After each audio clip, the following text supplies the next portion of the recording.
Hello and welcome to Wild Food Mary. In this video I will be introducing you to hawthorn or whitethorn or the maybush, and we will be making a really tasty jelly and also a leather from this to use as food and medicine throughout the winter.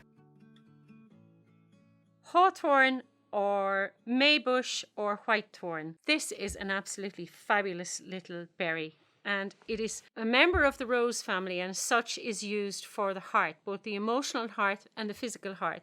And it is such a good herb that I'm going to read directly from Isabel Shippard, a well-respected herbalist, on the actions of this. So hawthorn is considered a safe and effective long-term treatment for the gradual loss of heart function that comes with age. Hawthorn is not habit-forming or accumulative or toxic. For patients who have already suffered a heart attack, studies show hawthorn speeds recovery, lowers blood pressure, strengthens the heart, and forestalls any onset of coronary disease. No other herb in the plant kingdom provides the nourishing regeneration of hawthorn both before and after a heart attack. These are controlled medical studies, and you can look up the statistics on them. Hawthorn also contains vitamin A, B1, B2, B3, B17 and C. You can also use the flowers and the leaves in early spring, but we're using the berries. I use them in two ways. There's a saying, when all fruit fails, welcome haw. This refers to the taste of hawthorns, and I always think if you consider them as more vegetative than fruit, you're getting there. They taste a little bit like avocados. So one of the things I make with them is a leather, and today I'm going to try something entirely different for those with a sweeter tooth. The first step for both of these remedies is to boil your hawthorns in half the volume of water, or as little water as you can get away with, really, for the number of berries you have. So we pop them into the saucepan, and there are a few stalks and leaves in here, but that's all to the good.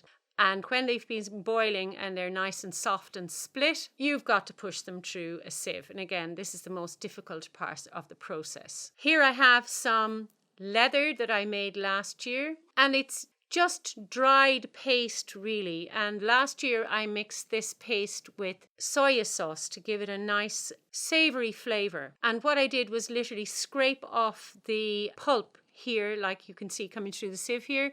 We just spread that out on parchment, season it a little bit if you like, first of all with salt or pepper or soy sauce.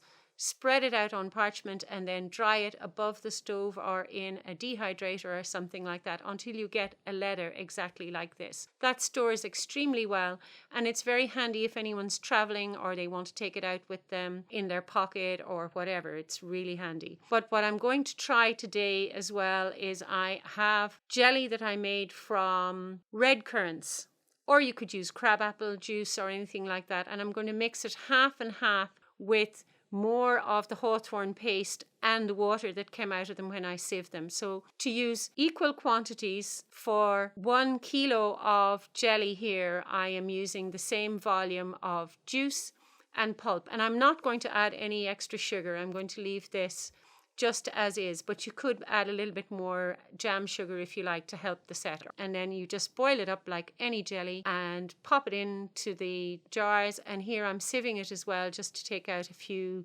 bits and pieces that are in it. And there you go, that's a jelly. So you have a sweet version and you have your savory version. This is a #1 tonic. You should take it every day if you're concerned about your heart. It takes about 6 months to be really effective, to have a dilation effect on your arteries, or as a cardiotonic. It lowers blood pressure, it normalizes blood sugar. It is a fabulous little thing. Thanks for watching this video. Please click like and subscribe for more, or visit Wild Food Mary for recipes and workshop dates.